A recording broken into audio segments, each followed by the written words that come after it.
bowl, I have put 2.5 cups of gluten flour.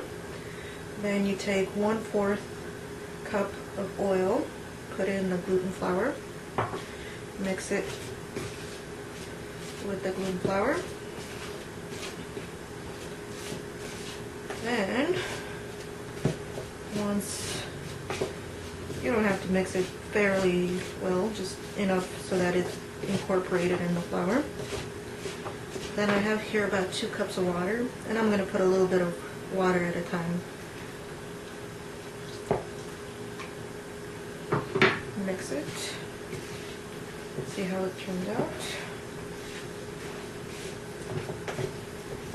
Now that you have made it into a ball, the gluten flour, you will pop it in the water and let it boil till it's done. And how do you know it's done? It'll look done. It'll probably float to the top. So, therefore, it's done. This little guy's mouth is watering. Do you think she's going to share some stew? Teddy, do you want some seitan stew? Do you want some seitan stew? Do you? Yeah, it's going to be delicious, isn't it? He's waiting.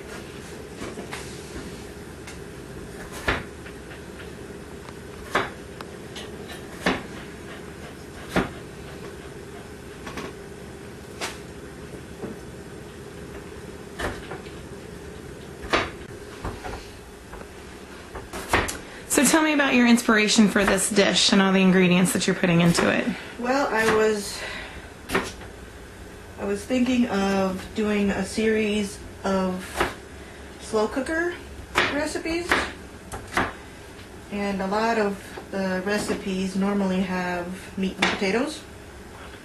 So I thought, why not put in a bit of squash and make it a little more than just protein and carbs, which that's what meat and potatoes is.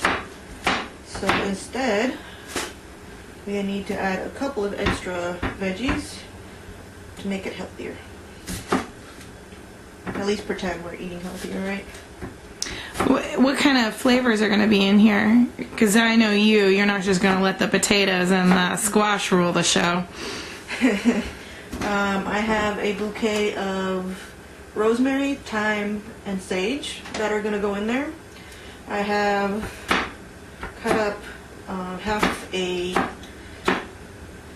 red bell pepper, half a orange one, and half a what is it? Yellow one. So I'm gonna put that in there, and I've gotten some vegan beef flavor, and I'm gonna put that in there. I'm gonna cut up some tomatoes as well to put in there, and a little bit of salt and pepper. And once we roast the seitan, that'll go all in the same pot, the crock pot, and wait and get the end result. So you take your ball of seitan, of cooked seitan, and you sort of just take it through a mix of half a cup, I put actually 1/4 of a cup of flour, a couple of tablespoons of nutritional yeast, salt and pepper, and then once you've done that, you take this. So the trick to this is to kind of get it to saute a little bit on each side. So you're searing the meat. No, the seitan. I'm roasting seitan right now. That's what I decided to call it. Seitan. It's starting to smell really good in here. Get it to saute a little bit on each side. So you're searing the meat. No, the seitan. I'm roasting seitan right now.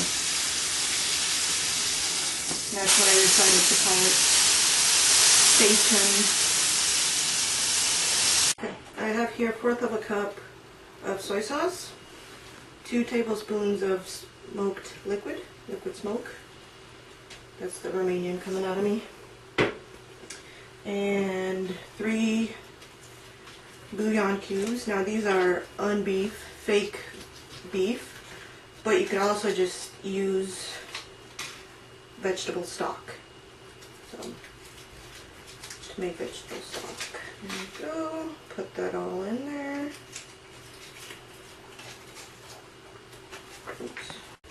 From the store you can buy a what's called a poultry bouquet. It's sage, thyme, and savory. Are you gonna sing that song? Parsley, sage, rosemary, and thyme. That song was named after me. Yeah. Are you going to Scarborough Fair? Okay, then you put your peppers in, which is 1/2 a red one, orange, and yellow. Just dump it all in there. And yes, I know it's not fitting in there, but we're just gonna put the carrots in too. And her roommate will eat whatever doesn't go in. Yeah, but we'll leave her something. Mmm. And I have here 8 cups of water. That will go all in, and I'll make a lake.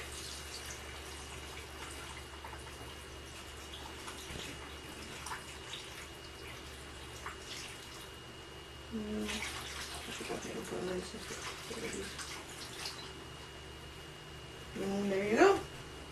You plug it in. You set it overnight or however long it takes to cook.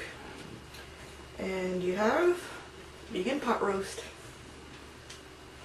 which my roommate will demonstrate how to eat tomorrow morning. Well, one of the benefits of living with Shira, the vegan chef, is that I get to try all these tasty things that she cooks up. I may lose my kitchen for a day or two while she's, you know, got all of her goodies spread out and the camera set up, but usually I get a nice little reward at the end. So I was going to wait until she got home today and make her serve me. She's a little bit better at the plate presentation than I am. I don't really know what things are supposed to look like, but I put my vegetables over here and my seitan here, and I'm ready to dig in. I had to smell this all night. I just can't wait any longer, so I'm going for it. I am a big fan of all the variety of vegetables we have here. Carrots, squash, potatoes, peppers. You saw her put all this in here. I'm going to take a big bite out of the seitan here and let you know how that turned out. You know, she does seitan every now and then. I'm a big fan of it. I'm not vegan myself, so actually I really have never had it until living with Liliana, and then she started cooking things up, and I'm always eager to try new things, so I thought I'd give it a shot. So let's take a bite.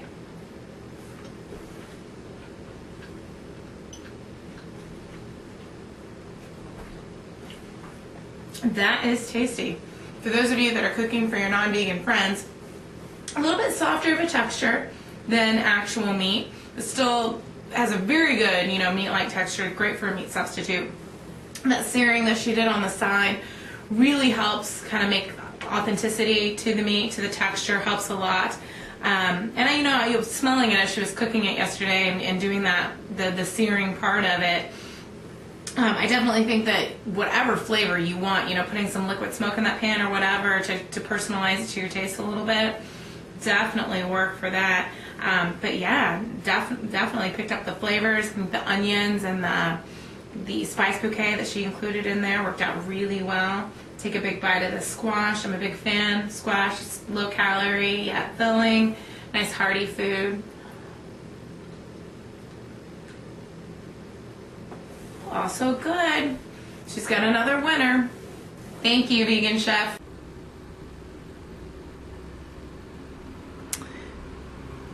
And as I finish up my plate, this is Teddy eagerly hoping to get a bite. I'm not sure if seitan is, or I know he'd find it delicious. I'm not sure if it would agree with him, so I'm find a substitute from the treat jar up there on the shelf to make him happy. Isn't he precious?